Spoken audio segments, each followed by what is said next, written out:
할렐루야. 3월 3일 목요일 원포인트 큐티에 오신 모든 분들을 예수님의 사랑으로 환영하고 축복합니다.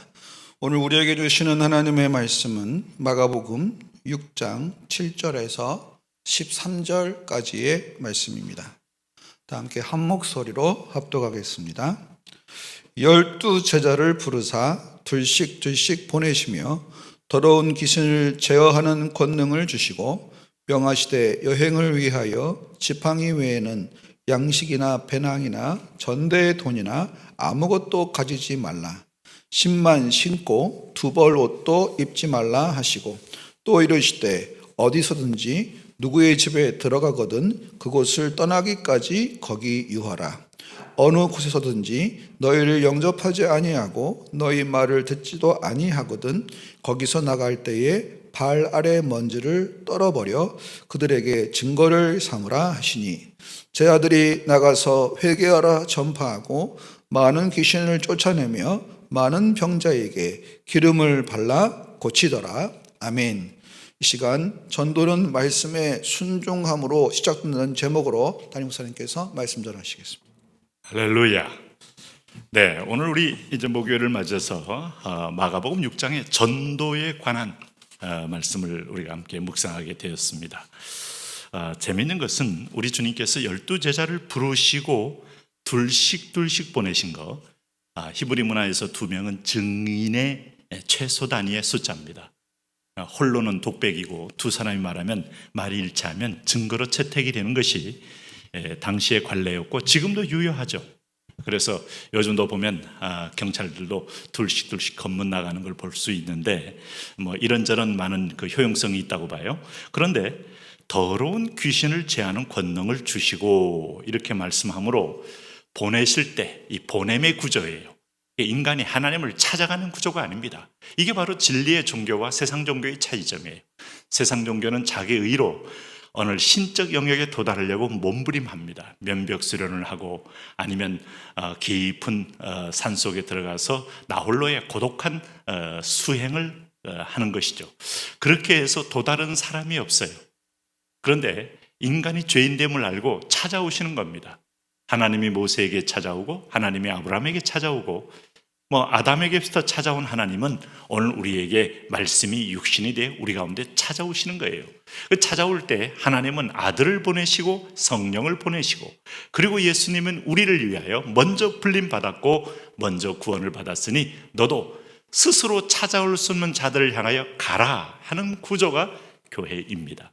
그래서 예수님은 보내시는 거예요. 자, 제자들이 먼저 양육받고 제일 먼저 한 것은 전도였다. 그럼 우리가 말씀 듣고 전하는 거, 말씀 듣고 전해야 하나님의 계속 공급이 있다. 전도 없는 교회는 발목이 묶인 교회요. 사람이 움직이지 않으면 각종 질병에 시달리다가 죽습니다.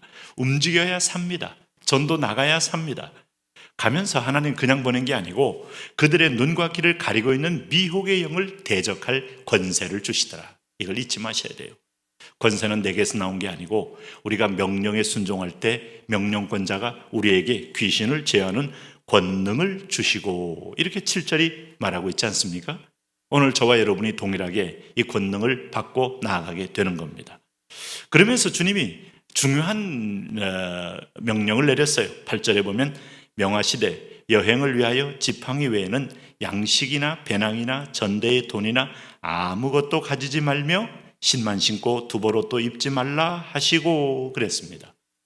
그러니까 있는 그대로 신만 신고 두벌옷 옷도 입는 옷 그대로 지팡이 외에는 들지 말고 그대로 가라. 양식, 도시락 준비 안 해도 된다. 배낭이나 전대의 돈, 여비 아니면 또 여윳돈 이런 거 필요 없다. 그냥 가라 하는 거예요. 이런 걸 보면 여러분 굉장히 성경은 레디컬합니다. 급진적이에요. 우리가 뭔가 누울 자리를 보고 눕게 하고 뻗을 자리를 보고 뻗게 하고 상황을 다 보고 그러고 나서 할만하고 또 갈만하고 위험성이 없을 때 가라 하는 게 아니에요. 죽음의 위협이 도사리고 있는 현장에 들어가라.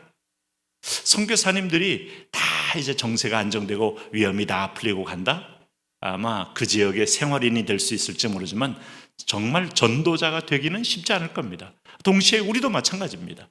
그런 의미에서 보면 오늘 주님께서는 전대에도 돈을 넣지 말고 지팡이 외에는 양식이나 배낭이나 가지지 말라. 신도 신고. 이 훈련에 순종했던 사람은 아마 기적을 경험할 거예요.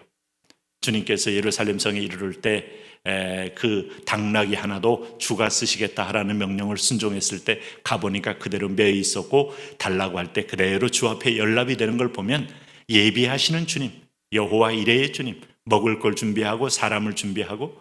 사도 바울이 사람들 조직해서 팀으로 간 게 아닙니다. 나 홀로 가면 베베가 기다리고 있고 루디아가 기다리고 있고 곳곳마다 브리스라와 아굴라가 기다리고 있고, 여러분 곳곳마다 그렇게 되면서 자기 집을 오픈해서 거기서 예배를 드리게 하고 말씀을 전하게 하고 교회가 세워지고, 그리고 나서 또 그들이 낸 헌물로 인하여 자립적으로 돌아가고 다시 또 보내고, 이 선순환 구조. 그 교회는 부흥이 없다면 그는 이미 죽은 교회라고도 할 수 있어요. 끊임없는 선순환, 사람을 낳고 사람을 보내고 끊임없이 나아가게 하고 주는 교회가 되어야 하는 것이죠. 그런 면에서 보면 오늘 본문의 이 전도 훈련은 매우 본격적인 파송은 아닙니다만, 앞으로 주님께서 이제 부활 승천한 이후에 파송을 염두에 두고 하시는 말씀 아니겠어요? 훈련하는 겁니다. 이 훈련 그대로가 실전에 적용되는 겁니다.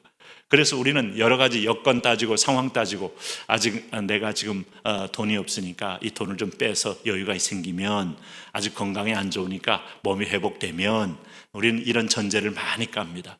그리고 우리 자녀들이 또 우리 식구들이 굉장히 시급한 일을 하고 있으니까 이걸 좀 돕고 나면 하는데, 그런 상황과 주변과 여건을 우리가 최우선으로 하는 때에는 평생 죽을 때까지 주의 명령 순종할 수가 없어요. 그래서 우리가 정신을 번쩍 차리는 겁니다. 모든 상황 가운데 말씀하시는 현재형, 하나님의 명령은 미래형이 아니에요. 현재형이에요. 하나님의 준비된 선물이 미래형이지. 순종하고 갔을 때 보여지는 선물이지. 그래서 여기 11절에 이런 말씀했으면 10절에 또 이르시되 어디서든지 누구의 집에 들어가거든 그것을 떠나지까지 거기 유하라. 여러분, 기독교는 무례한 종교가 아닌데 주님은 거기 가서 유하라. 먹고 자고 씻고 해라. 굉장히 집안에 부담을 주는 것 같은데, 걱정하지 마라. 내 사도를 너희가 대접하는 집을 내가 채워주리라. 이런 전제가 있는 거예요. 그 집이 결코 손해보지 않을 것이다. 호사가들이 얘기할 때 중풍병자를 예수님께 데리고 갔던 4명의 친구들이 그 예수님 모였던 집안에 지붕을 뚫었지 않습니까? 과연 그 지붕의 변상은 어떻게 됐을까? 아마 틀림없이 주님이 다른 방법으로, 기적 같은 방법으로 그 집에 축복을 줬으리라고 봐요. 네?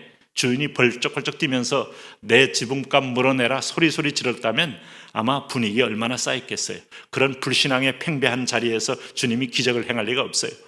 오늘 여기도 보시면은 거기 유하라, 하나님의 사람을 영접하는 자, 아브라함이 부지 중에 천사를 영접하여 축복을 받고 생명을 보존했던 것처럼 하나님의 뜻대로 온 사람들을 믿음으로 영접하는 자. 그래서 예수님이 우리에게 찾아올 때 노숙자의 모습으로, 아니면 구걸인의 모습으로, 아니면 어떤 때는 빚쟁이의 모습으로 올 수도 있기 때문에 너는 모든 사람들을, 고아와 과부나와 나그네를 선대하라. 참 중요한 얘기예요.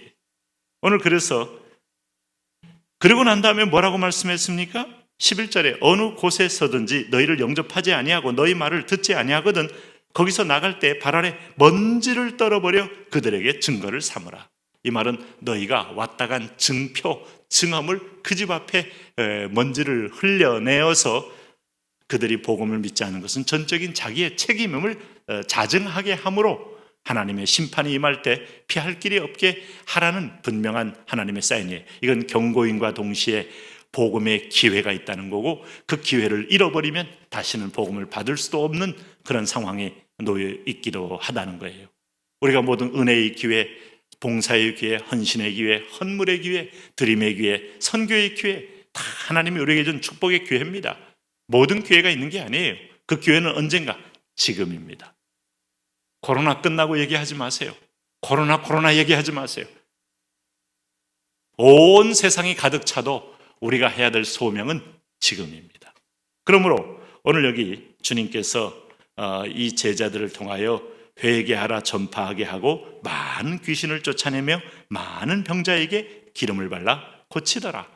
이런 권능을 경험하기를 원하는 분은 하나님 나라 확장의 일에 동참하셔야 돼요.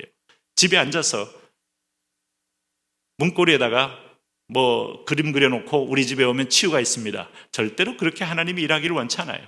하나님은 복음의 현장에서, 귀신을 제한하는 현장에서, 전선을 넘는 현장에서, 지경을 넓히는 자리에서 권세와 권능과 치유의 능력을 부어주십니다.